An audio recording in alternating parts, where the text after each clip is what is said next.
You didn't wake up one day completely broken.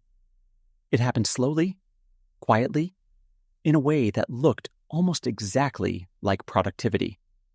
You were checking emails at midnight, pushing through fatigue, skipping rest because the work wasn't finished. And somewhere between the grinding and the achieving, something in your brain started sending a signal. Not a loud alarm. Something quieter. Something most people miss entirely, right up until the moment they can't get out of bed, can't concentrate on a single sentence, can't feel motivated about anything, even things they used to love. That quiet signal is what this video is about. Because by the time burnout fully arrives, it has already been speaking to you for weeks. The question is whether you knew how to listen. Most people think burnout is about overworking. They imagine it as a simple equation. Too much work plus too little rest equals collapse. And while that's technically accurate on the surface, it completely ignores the deeper mechanism that makes burnout so dangerous and so easy to miss. Burnout isn't primarily a physical exhaustion problem. It's a neurological one.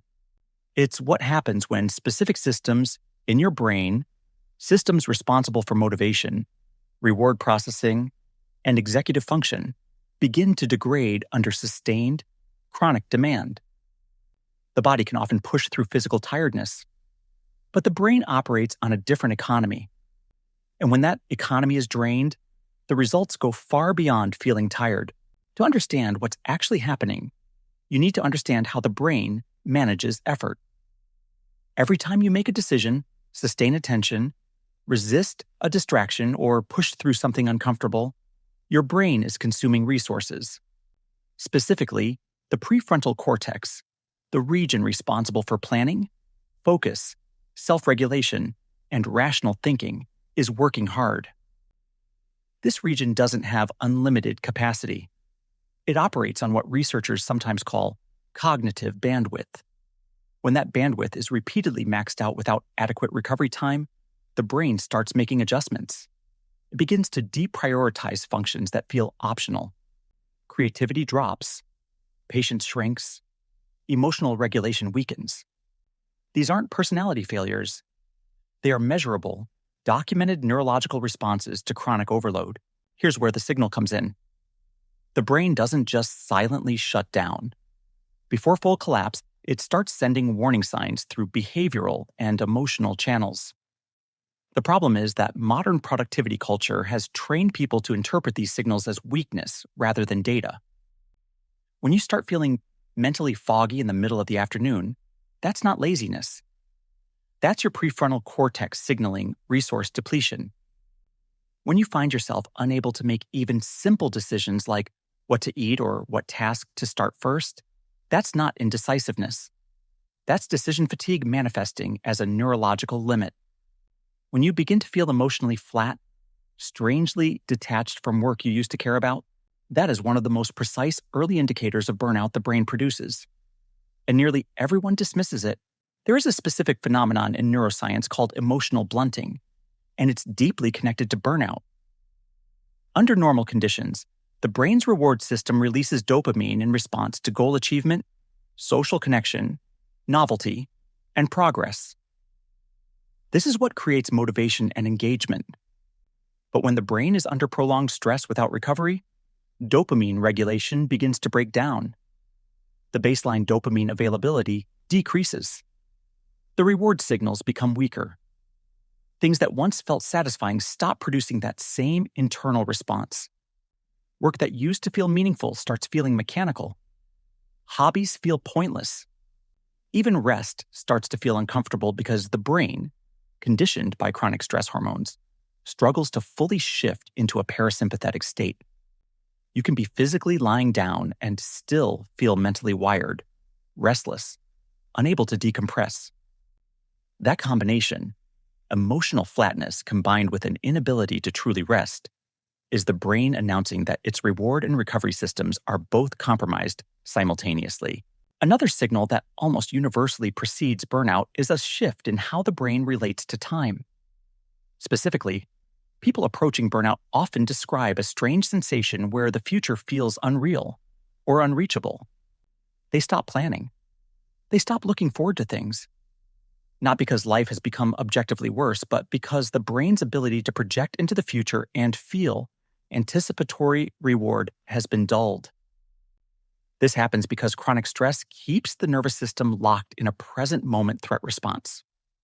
The stress hormones cortisol and adrenaline evolved to deal with immediate danger. When those hormones are running at chronically elevated levels, the brain deprioritizes future thinking because in a genuine survival situation, the future is irrelevant. Only right now matters. But in modern life, this creates a profoundly disorienting experience. You're not in physical danger, but your brain is behaving as if you are, shutting down your capacity for hope, planning, and long-term motivation. This is also why many people in the early stages of burnout find themselves drawn intensely toward overstimulation. Social media scrolling, binge watching, compulsive checking of phones, late-night passive consumption. These behaviors are not signs of weakness or poor discipline. They are the brain attempting to self-medicate a dopamine deficit. When the natural reward system is depleted, the brain seeks artificial dopamine hits wherever it can find them. Short-form video content, notification pings, social validation from likes and comments. These all produce small, rapid dopamine spikes that temporarily relieve the flatness. But they also accelerate the underlying problem. Every time the brain bypasses its natural reward system for a cheap stimulation shortcut, the baseline sensitivity to natural rewards decreases further. The cycle becomes self-reinforcing. The more overstimulated you become, the less capacity you have for the slower, deeper satisfactions of real focus, genuine rest, and meaningful work. What makes all of this particularly difficult to recognize is that the burnout signal disguises itself as a performance issue. When you start losing focus more easily, when you become irritable during tasks that used to feel manageable, when you find yourself procrastinating on things you genuinely care about, the instinctive response in a high-achieving culture is to try harder, to add more structure, to wake up earlier, to push through. But pushing harder into a depleted neurological state doesn't restore capacity. It accelerates depletion. The brain's stress response intensifies, more cortisol is released, and the very cognitive systems needed for focus and execution become even less available. It's physiologically similar to demanding more output from an engine that's already running hot. The effort itself becomes the damage. There's also an identity layer to this that makes burnout genuinely complicated to address. Many people, particularly high achievers, have built their sense of self around their output. Productivity isn't just a behavior. It's become an identity. When the burnout signal arrives and performance begins to slip, the response isn't curiosity about what the brain is communicating. The response is shame. And shame is neurologically significant because it activates the same stress pathways that are already overloaded. Feeling ashamed of struggling amplifies the hormonal load the brain is already trying to manage. It creates a secondary stressor layered on top of the primary one. So the person suffering from early burnout is often simultaneously dealing with cognitive depletion and the emotional weight of believing that their depletion is a character flaw. Reframing this is not a matter of positive thinking. It's a matter of accurate thinking. The brain does not interpret moral judgments. It responds to chemical and electrical inputs. When someone understands that their inability to concentrate is a measurable outcome of sustained cortisol elevation, rather than evidence that they are fundamentally inadequate, the shame response begins to soften. And when shame decreases, the secondary stress load decreases with it. This alone doesn't fix burnout, but it removes one significant obstacle to actual recovery. The brain can start using that freed up cognitive resource to process the real problem rather than managing the emotional pain of self-judgment. Recovery from early burnout, or prevention of full collapse when the signals have already appeared, requires understanding what the brain actually needs rather than what productivity culture suggests it needs. The most commonly prescribed solution is rest. But rest is not a single thing. Passive rest, meaning lying on a couch, consuming content, does not restore the prefrontal cortex the same way genuine recovery does. True cognitive recovery requires periods of low stimulation, low demand, and low decision making. Activities that engage the default mode network, the brain's internal processing system, such as walking without headphones, sitting without a screen, spending time in natural environments, or engaging in repetitive, non-demanding physical tasks, allow the brain to consolidate, reorganize, and begin restoring baseline function. These aren't luxuries. They are neurological requirements. Sleep is another variable that cannot be underestimated in this context. During deep sleep, the brain's glymphatic system clears metabolic waste that accumulates during waking cognitive activity. Chronic sleep disruption, which is extremely common in overstimulated, overworked adults, prevents this clearing process from completing. The result is a progressive accumulation of neural debris that further degrades cognitive performance. It's not metaphorical to say that poor sleep makes the brain run dirty. That's a fairly accurate physiological description of what happens when glymphatic clearing is chronically incomplete. Attention management matters just as much as time management, possibly more. The modern environment is architecturally designed to fragment attention. Every notification, every feed update, every ambient digital demand represents a micro-interruption that forces the prefrontal cortex to re-engage its executive control processes. Research on attention switching suggests that returning to deep focus after an interruption takes considerably longer than the interruption itself. When this happens dozens or hundreds of times per day, the cumulative cognitive cost is enormous.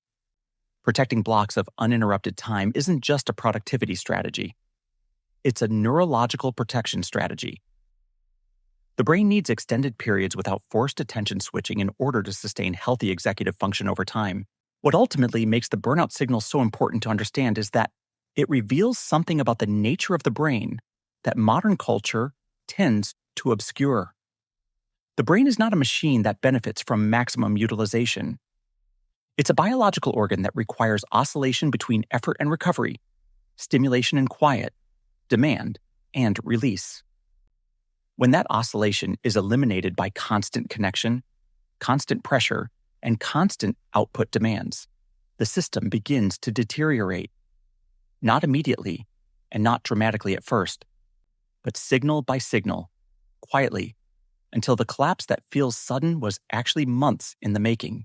If any of what's been described here sounds familiar, the emotional flatness, the inability to rest fully, the strange sense that the future feels distant, the compulsive pull toward overstimulation, despite knowing it makes things worse, those are not coincidences. They are a pattern. And patterns in neuroscience are informative. They tell you something real about the current state of a system and what that system needs in order to stabilize. The brain isn't betraying you when it sends these signals. It's communicating with precision. The only question that remains is whether you're now in a position to understand what it's been trying to say.